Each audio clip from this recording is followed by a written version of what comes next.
Hey guys, want to listen to this young lady go through her methodology as to why $40,000 is not a livable wage here in these United States. I disagree. I'm going to just tell you that off the top. And a lot of you may agree. So that's why we're going to go through this. I'm going to give you my real honest reaction and the reasons I don't agree. What I'd like for you to do is, if you have an opposing view than mine, let me know down in the comment section where I might be missing it. If you're on my side, also share some insight in the comment section, because that's what this is all about. Before we go any further, let's get some definitions, right? We got to start defining stuff. This is Wikipedia. You guys can go to a lot of different places, but basically, a living wage is the minimum income required for a worker to meet their basic needs. So that's what we're working from basic needs. That's what a livable wage is. And then also it says the living wage differs from the minimum wage in that the latter can fail to meet the requirements for a basic quality of life, which leaves the worker to rely on government programs for additional income.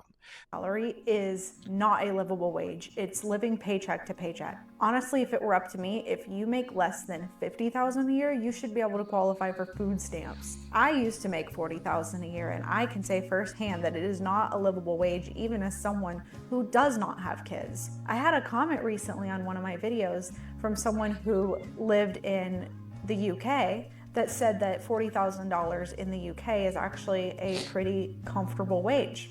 Here it is not. And I want to break it down to show people exactly why it is not a livable wage. But first, let's talk about one of the probably biggest killers for why people are struggling to get by, and that's the cost of rent. You know, your rent is probably the highest bill that you have. And the cost of renting anywhere or housing in general just keeps going up while wages don't go up. When I was a freshman in high school, right after my parents got divorced and my mom and I moved, we moved into a 2-bedroom apartment. And rent for this 2-bedroom apartment was about $900 a month, and this was 12 years ago. Keep in mind, this was not a sketchy apartment at all. It was brand new construction in a good school district. It wasn't anything fancy, but nowadays it's impossible to find even a 1-bedroom apartment or studio for $900 a month. And also keep Okay, here we go. So, impossible. We can't do it. Though that's not true. You can find a studio apartment in most metros, most cities, barring a few, that are less than $1,700. But the key thing is, they're not the places where you may want to live. Remember, real estate is about location. And I'm not trying to be insensitive, but you have to decode what the young lady is saying. What I'm saying to you guys is this: is $40,000 not a lot of money? It just depends on who you are. Because I have real world examples of people buying homes that make $40,000. But you know what? The common theme I see is they don't come from this country. They come from another country, right? And so they don't have they haven't been trained to consume, to borrow incessantly. Number two, this particular demographic that I'm thinking about that's buying homes at $40,000, $50,000 here in these United States, they also have a family mindset. They have spouses. It's 2 of them. They have families, and they typically stick together. Number 3, they get it how they live. What does that mean, Robert? Get it how you live means they get in where they fit in. They're not always trying to be like the Joneses. In fact, a lot of these cities that these folks buy in, they buy in the neighborhoods nobody wants anymore. And they start off with those homes. And she's trying to appeal to those of you that don't want to get up, get out, and get something. And when I say get up, get out, and get something, I'm talking about able-bodied people like this young lady. Able-bodied. Blows my mind. So last thing, she mentioned divorce. Divorce is devastating. We're taking 2 incomes. We're going to assume that there were 2, and it goes to 1. And so today, it takes 2 to make a thing go right. Keep in mind, if you're making $40,000 a year, most apartments, to get approved for them, you have to make 3 times the rent. So if you're making $40,000 a year, that means the most that you would be able to qualify for to rent is about $1,100 a month. And in some cities, you would be lucky to be able to find that. I looked up the cost of an average apartment in the US and it's about $1,700 a month. But let's break it down and use a hypothetical example to illustrate why $40,000 a year in the US is not a livable wage. Now, averages. Let's talk about averages. Quit looking at the averages. You have to look at what the rent, what the employment picture, what home prices are where you live. Got to stop doing this number game, this number salad. What does it look like where you live? And if you're in a higher cost area, can you afford to be there? Do you need to move? Do you need to humble yourself? Do you need to go further out? Do you need to move in with your family member if you can? Okay. Until the time you can get to a place where you can afford that area that you're living in, because it's not a right.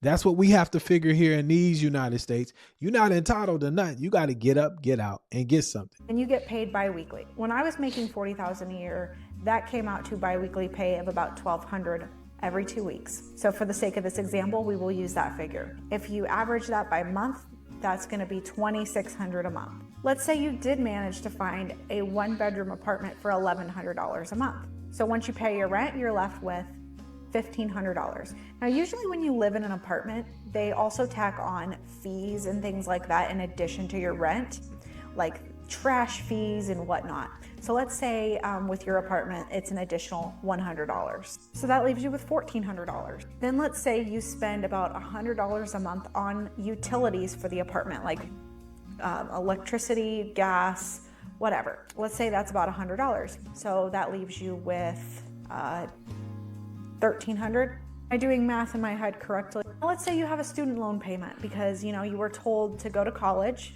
because if you go to college, it'll be a good investment. You'll get into a job that will pay you enough money to live comfortably. So let's say you're paying $200 a month on your student loan. So that leaves you with $1,100. Then you have a car to get you to and from your job. Let's say you have to work in office 5 days a week at your job, so you have to commute. So you need a reliable car to get you to work. Let's say you are paying $300 for your car payment. So that leaves you with $800. Let's say for car insurance, you pay about $200 a month. So that leaves you with $600. Now let's say you spend about $200 a month on gas and maintenance for your car so that, your car will keep working so that you can get to your job. So that leaves you with $400. And let's say you spend about $400 a month on groceries. So that basically leaves you with nothing in your bank account. And I'm sure that I forgot some things. But the point is, after everything that I just mentioned, which keep in mind, these are all essential things that people have to pay for. My point is this. You guys correct me, point out where she took any accountability. Okay.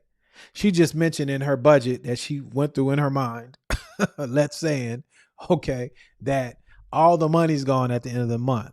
And these things that she went through are essential. No, they're not. You don't have to own a car. Just like you don't have to own a house. You don't have to own a car. Okay. You don't have to spend $400 a month at the grocery store. You see what I'm saying? What else did she say that was essentials? Student loans, that one. I know I was missing one. Did you hear how she framed it? They told me to do this and they told me to do that. And man, please, y'all grow up. Nobody can make you do anything. You go to school because that's what you want to do, because most people don't want to use your back, your muscles. You don't want to work. If you check, cats, ladies and gentlemen that are getting to the bag now are people that have a skill. Or they've been around long enough to build a domain knowledge and know how to attract clients and able to offer an awesome service. And so this is what I'm saying, ladies and gentlemen, as I wrap this thing up today, because I know I got a lot of you guys mad. I agree with her. Rent is one of the largest expenses in your monthly budget. This is why I tell most of you all that can't afford to buy a home. But you're listening to people like this young lady make you feel good in the position that you're in, and you feel like it's impossible. Well, what's going to happen in reality is it's going to start being impossible. And for some people, it has passed you by. I can give you 100 examples of people that have come here from other countries that make 40,000. I think the lowest, I've helped somebody from another country buy a house with $30,000 worth of income. You see, they live within their means. They always have high credit scores, and they save a lot of money. You know why? Because they come from a place that's hard, and you are in a place where it's been super easy and you're spoiled rotten. Those of us that aren't disabled, not talking about the children that don't have parents, the ones, that really need help, or the elders that are really elderly. All the rest of us, we need to wake up. You see what I'm saying? And I'm dealing with it as well. And so here's the solution. You have to find a way to increase your value. You might have to go cut some grass. You might have to wash some windows. You might have to change the way you think so that you can increase the amount of income that you have coming in. Number 2, you have to limit how you're consuming. Everybody has to limit. And if you don't, you're going to be looking for a government subsidy, and then you're going to be complaining about how you're living.